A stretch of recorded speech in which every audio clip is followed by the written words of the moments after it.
Here we are, episode 2 of the Gwadzilla podcast. This episode is going to be a bit of a mashup. The topic is the Ruff News Time Trial. To get an idea of what the Ruff News Time Trial is, I've interviewed current messenger Brian Clark and then one-time messenger Zach Brown.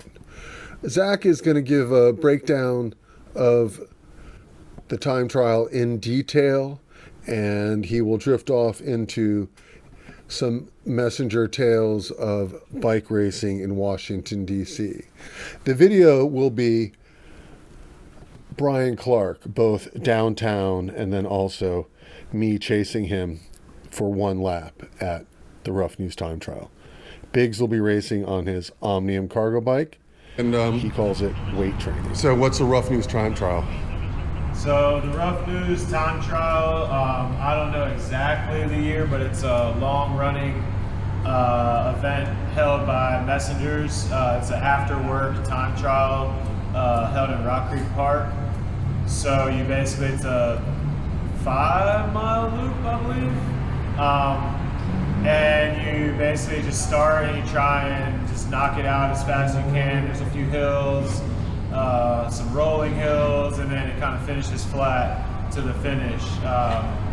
And yeah, it's been going on. I feel like I heard since like the 80s they were doing it a lot.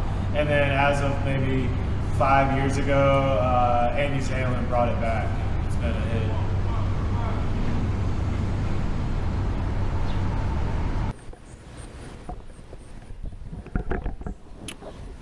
All right, great. Here we are with the Gwadzilla podcast, and this is one of my longer interviews. I've got former DC Messenger Zach Brown on the phone right now. This will be my first phone interview. I'm trying to record this not directly through the phone, but with my Zoom handy recorder. And so, Zach, I definitely want to have you on the podcast for a full interview of you. But in this moment, I'm trying to do a podcast about the Ruff News Time Trial. And so if I could get you real quick to give a short introduction of who you are, when you started as a messenger, maybe how many years you started as a messenger, and then maybe we can jump into your memory of how the Ruff News Time Trial started. My name is Zach. My nickname is Doo-Doo Brown. You're the first one in the messenger scene. Was given that nickname by Kush, basically because he said his exact quote was, these other MFers talk about it and you just do it. You're Doo-Doo Brown. So it's kind of a complimentary name actually to getting stuff done. And also slinging some brown brickweed back then quite a bit. And I never had good bud. I usually had like brown, Tex-Mex. So started Messenger in like 91, and messengered through the 90s basically.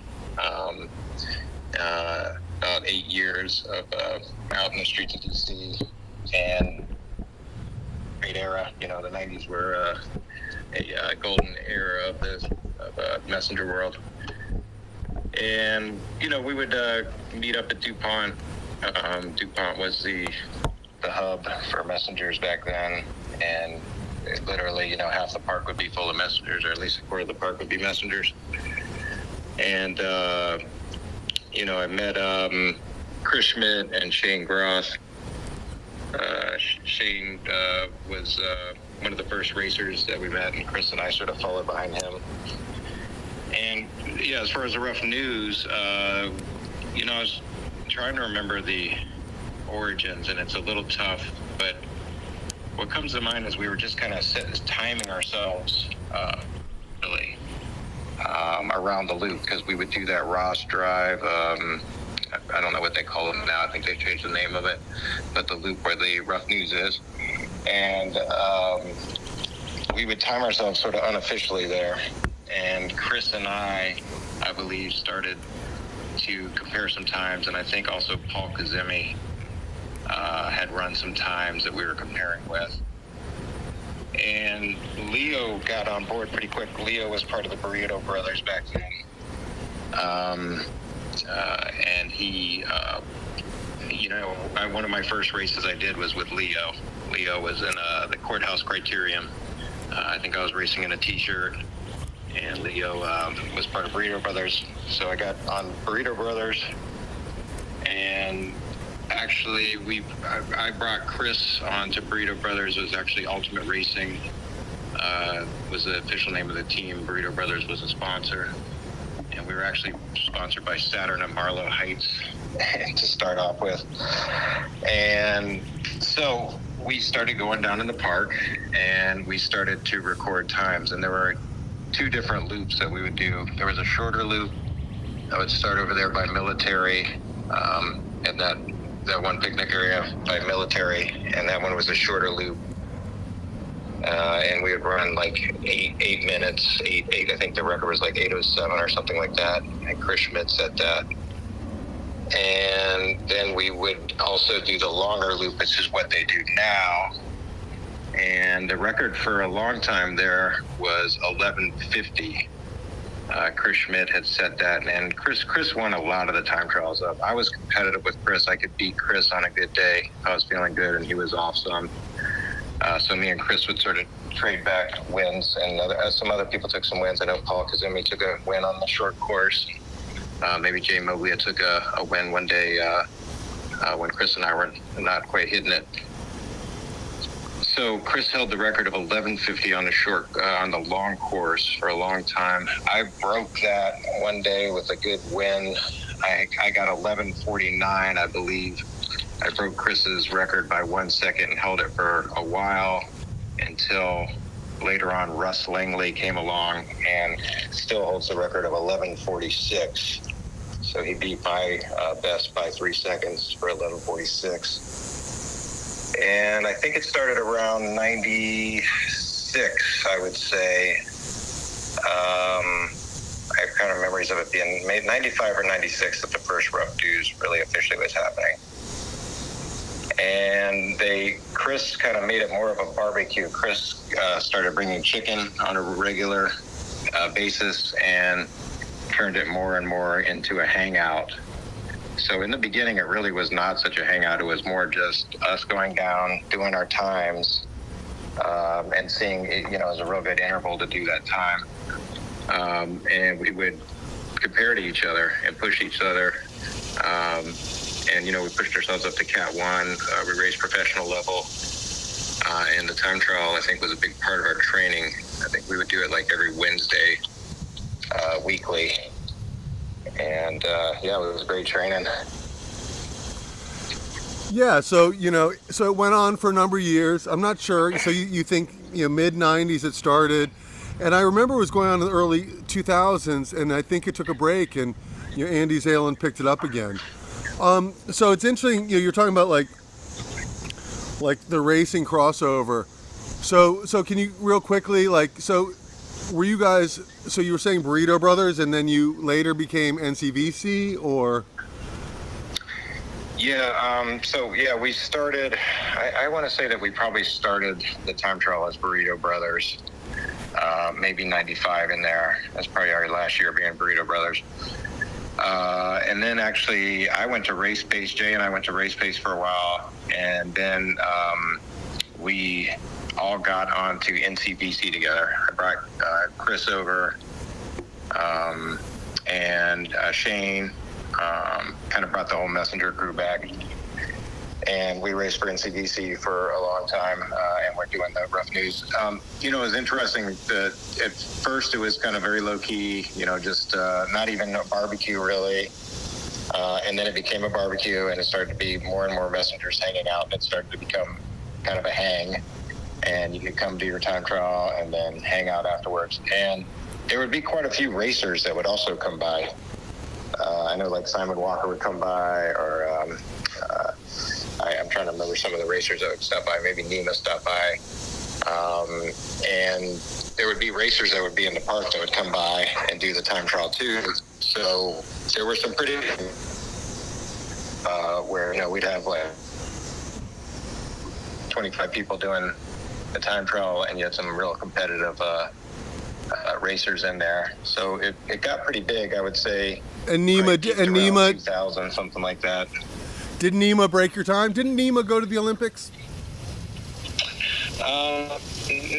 Simon didn't beat our time, I don't think, and I don't think Simon did. A lot of the racers didn't know the course as well. We knew the course so well that it was pretty hard to beat us on it, actually, because we knew just about every inch of that course, and we would take those turns really hard and fast, and we would fly, and we knew where to fly and where to be safe, because, there was some live traffic on the roads. But no, nobody really could match us because we know the course so well. And we knew that course like the back of our hands. Yeah, that's awesome. I mean, it's an amazing concept.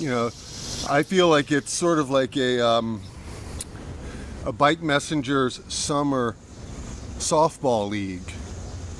Like this mixture of sport and social hangout. Yeah, we made it a real part of our training. And doing an effort like that, if you look at interval training, like a 12-minute intense effort like that is kind of prime for racing that pro level.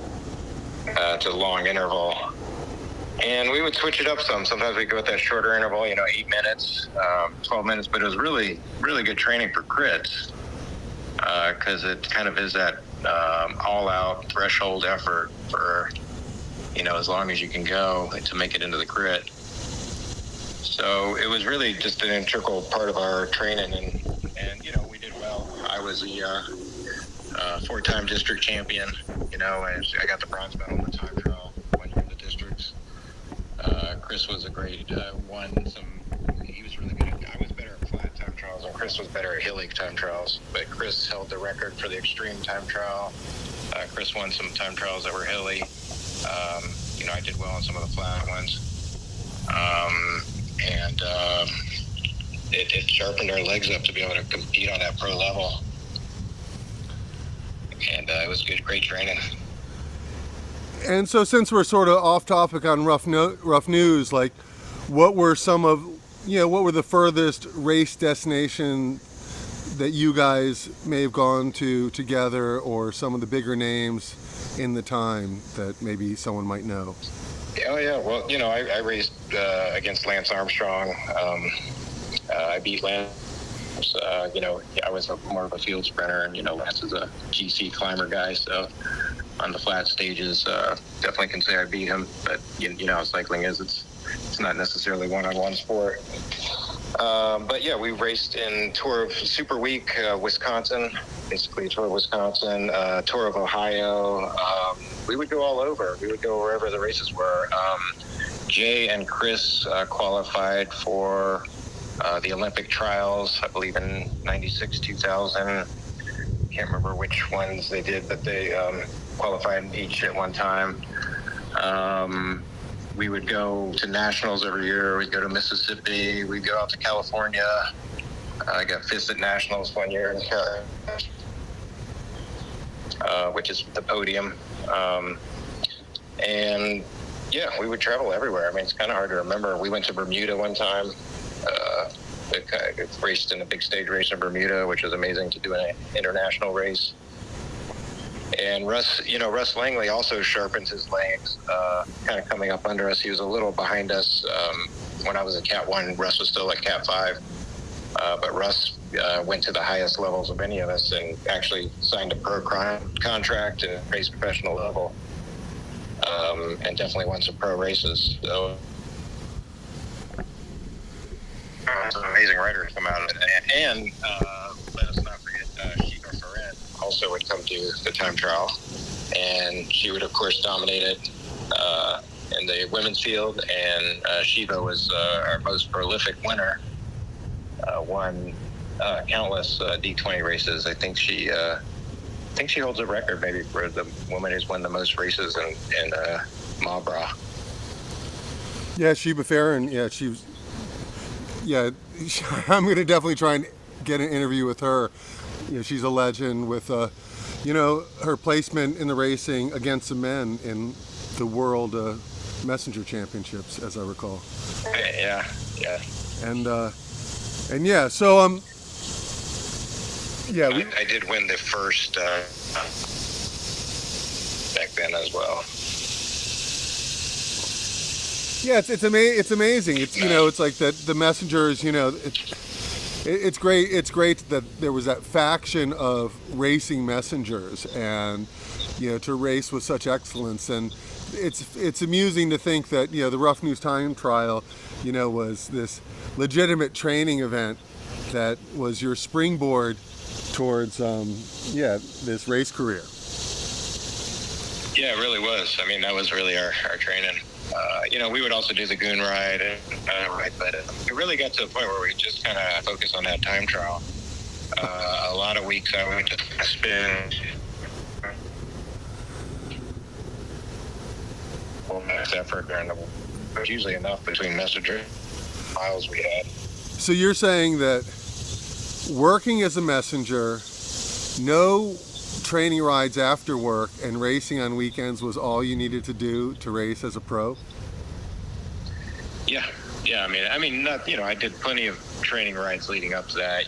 Lots of different training rides. And I would still do training rides in the winter portion of the races weren't going on. But yeah, during the week, basically what I would do is ride my messenger miles, and not necessarily fast. I had a reputation for going slow sometimes because I was nursing my legs from the races. And I would do that max effort on Wednesdays and recover Thursday, Friday, and race over the weekend. And three max efforts during the week was quite a few. Not that there were always two races, but back then there were more races, and we would usually race at least twice a weekend.